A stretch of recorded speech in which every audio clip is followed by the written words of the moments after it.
The call center rep. You're 24. You've got a headset, a slightly fake smile, and the uncanny ability to say, "I understand your frustration" 300 times a day without crying. You clock in. You pull up the CRM dashboard. Your job? Calm down Karen from Nebraska because her smart fridge won't stop ordering goat cheese.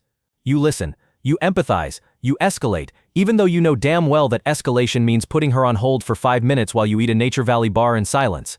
You're not solving problems. You're absorbing rage. You are the emotional punching bag between a broken product and a policy that makes no sense. But hey, it's a paycheck. And sometimes the break room has donuts. Then AI showed up. At first it was just that creepy voice assistant that could schedule appointments. Then it got better, fast. Suddenly it wasn't just answering calls, it was handling them better than you. No sighs, no bad moods, no lunch breaks, just infinite patience and zero sarcasm. Now Karen's yelling into the void and the void is saying, "I'm so sorry to hear that. Let me fix that for you right away." And it does. In 4 seconds, with a refund.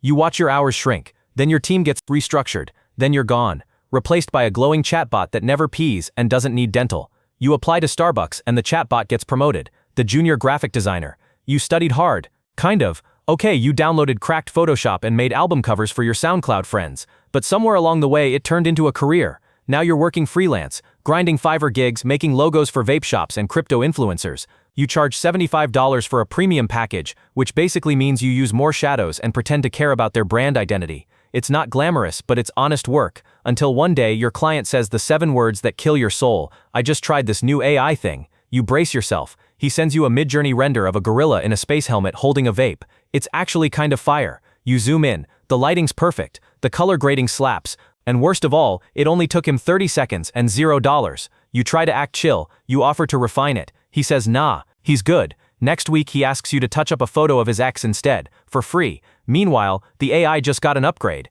It now does logos, thumbnails, social media carousels, and oh look, it generates an entire brand deck with custom fonts and a 30-second animated ad in 2 minutes. You stare at your tablet. It's blinking at you like, "We had a good run." And just like that, you're not a designer anymore. You're a glorified prompt tweaker, a human cursor, the art director of nothing. Your next client? AI. You're freelancing for the machine now, the entry-level analyst. You've got Excel on your resume and attention to detail in your LinkedIn bio. You know what a pivot table is. You once color-coded a spreadsheet so perfectly it made your manager weep. You show up at your corporate job every morning, badge in, get your $4 coffee, and settle in to spend the next 8 hours copying data from one place to another.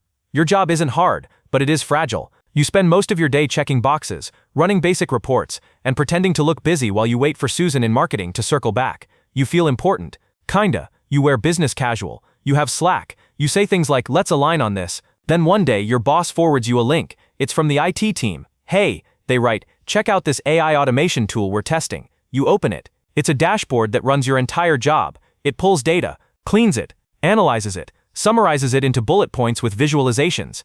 It even writes the email you were about to send, with better grammar and fewer exclamation marks. You laugh nervously and type, "Cool stuff," but deep down your stomach drops.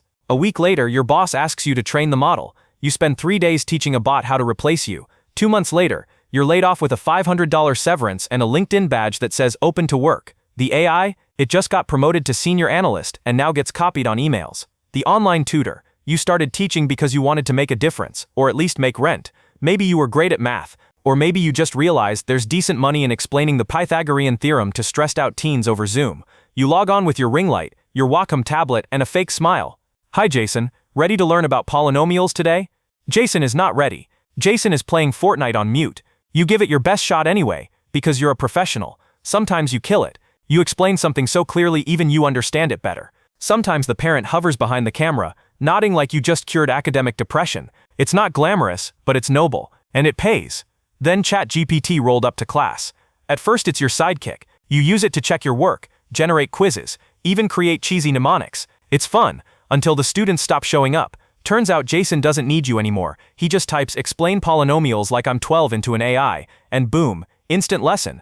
With diagrams, with jokes, with step-by-step answers, and no passive-aggressive tone when he forgets his homework. Soon the tutoring platforms catch on. They start offering AI-assisted learning modules, then fully automated AI tutor bots. Then they quietly delete your profile. You reapply under a new username. The AI rejects your application. Your career just got turned into a feature. You didn't lose your job to someone smarter. You lost it to something that never has to pee, the content writer. You write for a living, Blog posts, product descriptions, maybe a few spicy tweets under a brand account pretending to be relatable. You know the Oxford comma. You know the difference between your and your. You're basically a linguistic ninja paid to make boring things sound slightly less boring. You've ghostwritten articles for CEOs who think SEO is a cryptocurrency. You've churned out 1,500 words on 5 benefits of cloud-based accounting software, while eating cereal straight from the box. You don't love it, but hey, it's honest work. Then your client emails you. Have you seen this AI thing?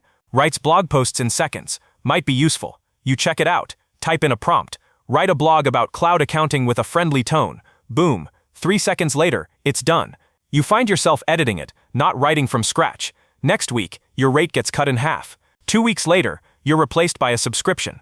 You try pitching new clients, but they all respond the same way. We're using AI now. But thanks, suddenly your portfolio is less valuable than a prompt library. You used to write words that paid your bills. Now you write prompts for a robot that gets the credit. The AI's copy gets published. Your version gets ghosted.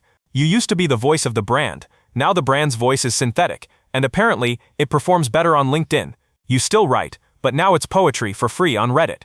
The middle manager. You don't code, you don't design, you don't write, but you're good at meetings. Really good. You schedule them, you lead them, you summarize them with action items no one reads. You live in Notion, you swim in Slack. You say things like, let's circle back, I'll ping you, and can we unpack that with a straight face? Your job is to manage people, projects, expectations. Mostly expectations. And then one quarter, upper management rolls out a new initiative, AI-first operations. You're excited at first. You assume you'll be the one managing the AI. Spoiler, you're not. Turns out the AI doesn't need managing. It doesn't get confused. It doesn't double-book meetings. It doesn't forget deadlines or misread tone. It just executes. Your job slowly dissolves. First, it automates task tracking, then team updates, then hiring recommendations, then strategy summaries. Before long, your biggest responsibility is approving things the AI already decided. You start spending meetings nodding at charts you didn't make, pretending you understand dashboards you didn't build, while your team now treats you like a ceremonial figurehead, like the Queen of England before she died. Eventually, someone in HR asks what exactly you do. You try to explain, but even you're not sure anymore. 2 weeks later, you're let go due to restructuring. You cry in your Tesla because yes, you bought one. The AI now runs your team. It's never late, never tired, and apparently, it just got promoted to VP of Ops. AI is coming for jobs, slowly, then all at once, and it's not personal. It's just faster, cheaper, and doesn't ask for a raise. But hey, if you're still employed after watching this, congrats. You're either irreplaceable or just next in line. Let me know if you want a part 2.